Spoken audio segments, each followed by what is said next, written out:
I'm Noah DeHart, and I'm here to inform you about driving a manual transmission vehicle, otherwise known as a stick shift.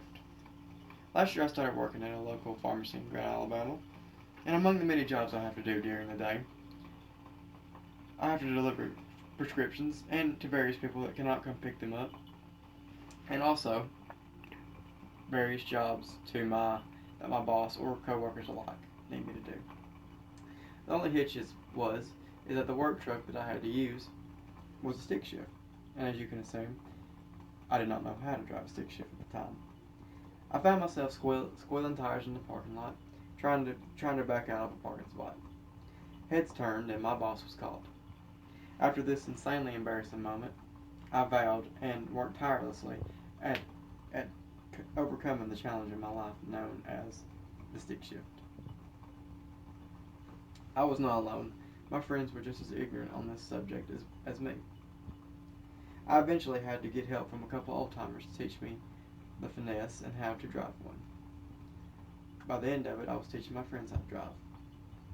This is a very useful skill, and believe me, it can get you out of many jams, especially as a younger person, that people that are unable to.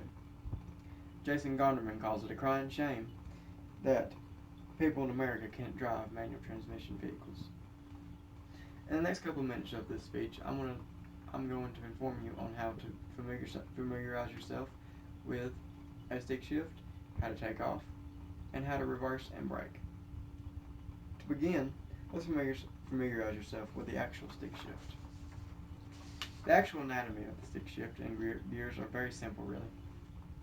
You have 4 to 6 gears that can be shifted while you're driving. These gears are locked into place until the clutch is engaged, and when the clutch is engaged, the stick shift can move freely through all of these gears. These gears go in numerical order from 1 to 4, 1 to 5, and 1 to 6. The reverse is, of course, the loose cannon of the bunch, and in a different place depending on the brand and make of the car. Chevys are under the 5th gear, while Dodge is under the first gear, as shown, and Dodge right there. Neutral, while engaging, the neutral lies in between the top gears and bottom gears, in between like a river running through, as you can see right here. While engaging the clutch, the neutral takes the natural hold of the transmission on the car out, so it can move freely forward and reverse. The car cannot be given gas in the neutral position, and so it just moves freely. Now let's move on to the real fun, and that's making the vehicle move forward.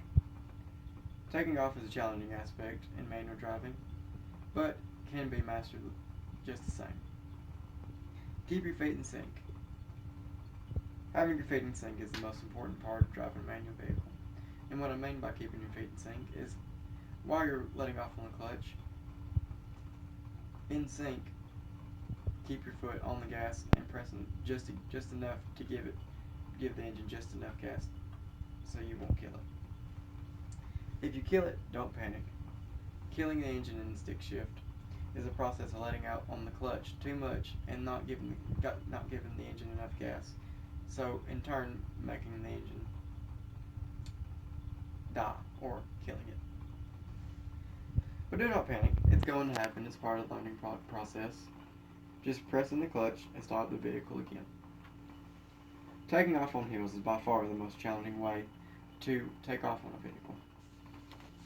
The DMV states drivers should give other drivers room while taking off on a sloped road.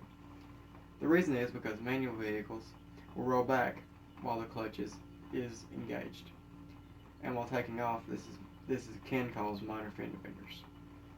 To avoid this, give it a little bit more gas, and you'll be a-okay. We've learned how to go forward. Now let's learn how to go in reverse. Reversing is a little bit more challenging, but can be mastered. I like to use the pump it up method. When reversing your vehicle, push in the clutch and shift to the appropriate gear. Reverse.